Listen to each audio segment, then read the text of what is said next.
welcome back to Strong Verbs. I think I'm juggling too many video topics and it's not good. Whatever, just roll the intro. It's Thanksgiving, you'll be forgiven for skipping a week.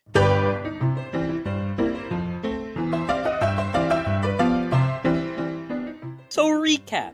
English has two kinds of verbs, strong and weak. There are generally 5 kinds of weak verbs. Regular weak that end in ed, short weak that end in d or t and have a shortened vowel, velar weak that end in rt and have the vowel all messed up as a result, unumlauted weak where the present tense is hit with an umlaut that didn't affect the past, and broken weak where t stays the same and d swaps to t. Strong verbs don't have a d or a t at the end. There are also 5 kinds of these, and they have a variable past participle with a characteristic n ending. In Proto-Indo-European, these inflected by changing the vowel grade from E grade, O grade, 0 grade. If there's a y present, it becomes a, oi, e, which is Proto-Germanic e, I, e, which is modern English I, o, I. If there's a w present, it becomes l, o, u into l, ow, u, modern English e, o. Because these are the same, the participle sometimes takes over the past tense, and there's also another version where the present tries to copy a type 1 verb, becoming oo, and we get ow, e, o. If there's a nasal present, it becomes n, on, n, into in, an, un, modern English in, and un. If there's nothing special present, it becomes e, o, though, of course, that last syllable can't just be nothing, so it usually becomes oo, Proto-Germanic e, a, oo, modern English e, o, or e, a, o. If there's a laryngeal, the pattern is different, but it becomes oh into Proto-Germanic a, o, a, modern English a, oo, a. Confused? Well, I'm sorry, that really is the best I can do. Does putting it in a chart help? No? Okay, well, there's no pleasing everyone. And finally, the third category, which is actually the 6th category of strong verbs, which is actually type 7 because I lumped types 4 and 5 together, is the weird reduplicated past tense. If you know how in German they slap a g on the front of words, that's where the tradition came from. The prefix never survived, but the suffix did. Point being, these are all O grade, O grade, O grade, but they have the N participle, and there's an umlaut here because of the subjunctive ending, so it appears to be O grade, E grade. So the possible sounds that can show up are I into ah, into o, e, ow, ow into ah, e, which just stays as e, ah into o into o, and into and C type 7a. So yeah, verbs are complicated in English, but don't worry about it. I'm going to eliminate the only category that makes sense by moving every weak verb over to the strong verbs. We'll go through it in order. And by order, I mean in the rainbow order based on what color I associate with the vowels. So we're starting with ah. The 2 remaining verbs are walk and watch. Side note, is it distracting to have all this extra stuff? I think it is, honestly, so I'll simplify it to this. If you want to see all the extra stuff, just take a photo of this weak ending evolution and then this strong evolution. Anyway, walk and watch are verbs. Technically, walk is an verb, watch is an e-verb, hence the palatal consonant, but it just never umlauted. Technically, wetch was in use throughout Old English, but watch edged it out in the end. And strong verbs don't have palatal endings anyways. Best I can do is reduplicated forms. Or in other words, walk in Proto-Germanic would be walko, wewalki, walkanar for modern walk, welk, walken. And watch in Proto-Germanic would be wako, wewaki, and wakanar for modern English, whack, whack, walken. But if we somehow preserve the palatalization, I guess because of meddling from other Germanic languages, we could have watch, wetch, watchen. Next are the e-verbs set and send. For these, and for every other verb that doesn't exactly have an or an e in the present tense, we have 2 options. Preserve the modern present and rewrite the ancient form, or move the ancient form to the closest option. I imagine we want to preserve the modern present, as that's what I chose to do last video, so we can basically redo these as type 4 verbs. That's Proto-Germanic setto, sat, sutanaj, modern English set, sat, sotten, although similarly to get, we would expect these to coalesce into set, sot, sotten. Send would be sendo, san, sundanar, if that were possible in Proto-Germanic. Nasals always raise a preceding so this would instead be sindo, and we would get a familiar sin, san, sund. In fact, umlaut is the only way we can get a native word with n. Fortunately, there is a secret strong verb pattern that uses the weak umlaut denial. Unfortunately, O grade isn't strong, so this has to be type 6. The form required for that are sandio, sond, sandanar.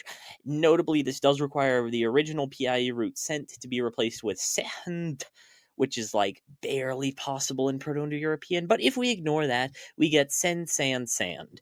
Next up is IE. This form results in an open E in modern English, as seen in leave, lead, mean, and reach, as well as one of the words that yields the modern read. This word has a strange history.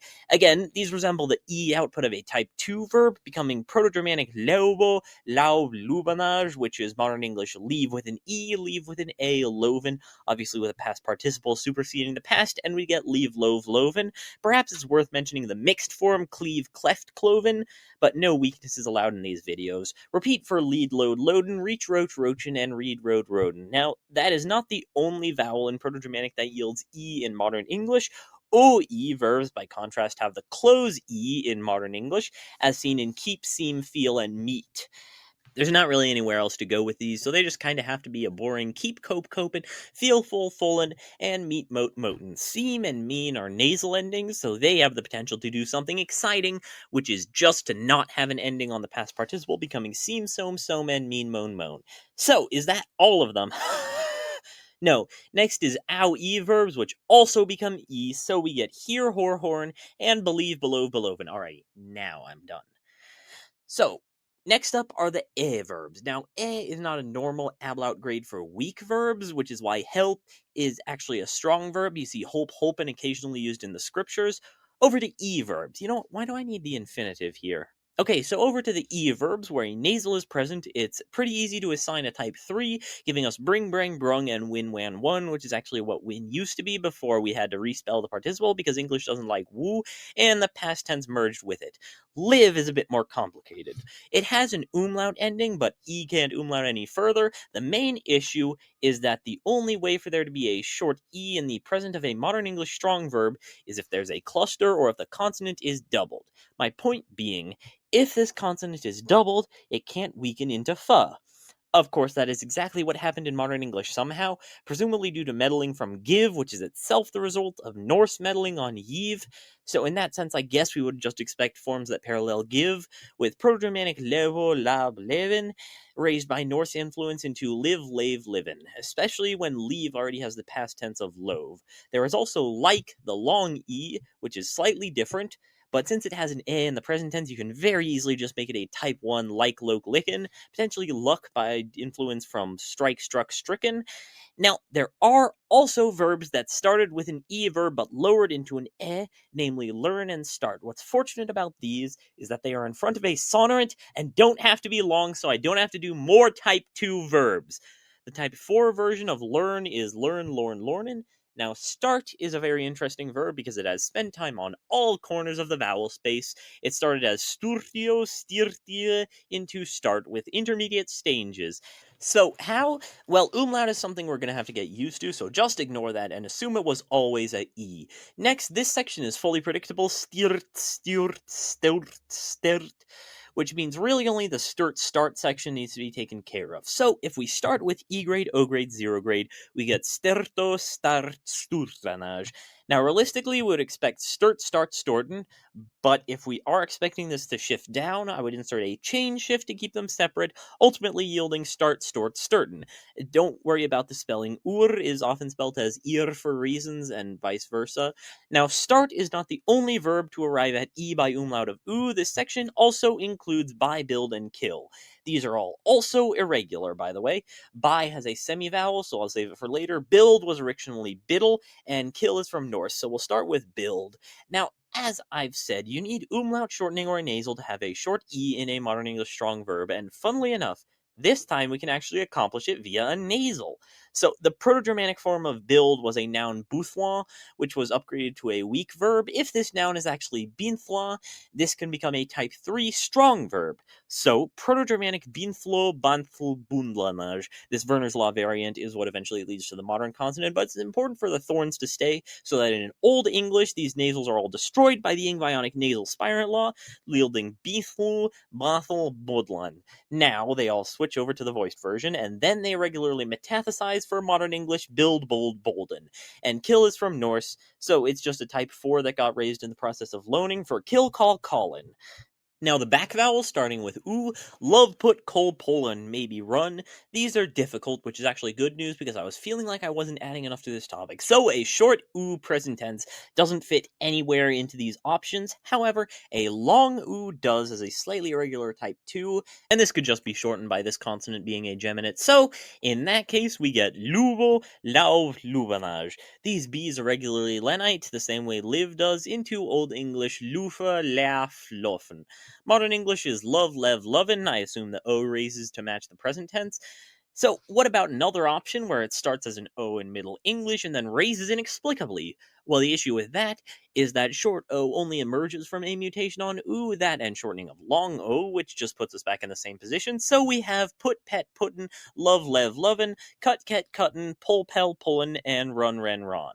Speaking of which, a mutation did affect some other verbs like work, lose, stop, follow, and most interestingly is open. Unfortunately, we can't use the same method because long oo doesn't lower the same way, so we need to use a long o, which is a reduplicated type 7e. So stop becomes stopo, sestompi, stopanage, which all shorten, yielding stop, step, stoppin'. The long form is pretty much the same, so we get work, work, workin', lose, lees, losin', follow, fellow, followed, and open. Now, open is 2 syllables, so it would be weird. There are a few not good ways of doing this. First, where this is reanalyzed as a prefixed verb using some variant of uva. This becomes something like Proto-Germanic upano, upani, upananaj. Really, the only difference between these is that the inserted reduplicate vowel doesn't trigger a mutation, so we would get opened, uppin, open. Secondly, where this is replaced by the monosyllabic opno, eopni, opnanaj. Notably, this shortens all the vowels and gives oppen, eppen, oppen. The vowels have to be lengthened down the line, which I find unlikely. However, using the o-e-o pattern matches the other one, so I think open, epen, open is the most likely by analogy. Let's skip to the interesting one, by. By is from, I believe, Bugyan, which is ultimately from Bugyana. On the face of it, this is relatively similar to an irregular type 2, but the just messes with everything. If we just beeline for that solution, we get bugo, bao, buganage, which becomes bo, boo, bone. Obviously, that doesn't account for the umlaut. So if we restart it as a type 1, we get bigo, bai, biganage, which becomes bai, boo, bine. I'm not sure about the past participle. Now, if the infinitive form begun has too much power, it could force the g to become a w, yielding boo, bo, boon. And depending on how much the Normans have influenced their diphthongs at this point, we might even expect by, boy, bine. But I think bo is the most likely, and I think this will just get thrown out entirely in favor of bone. Is there another option? Yes, where it stays as an e all along, and a raises into I, like in I, that gives us by, ba, bine. I think this is the closest to being spelt with a uy, so I'm just going to go with it. And that is every verb that occurs in English. There are no other verbs that can possibly be used, and that is every single one of them. Read my fanfiction about Ben Shapiro and Zoran Mamdani. I spend way too much time on it because it's the only thing I can do to cope with the state of politics nowadays. It has all your favorite characters like Ben Shapiro, Nick Fuentes, Hassan Piker, Yandere Dev, BB No Money, the 6'7 Kid, the Blue Lady from Twitter, a random Australian right-wing grifter, and of course a semi-popular Canadian card game streamer. Good night.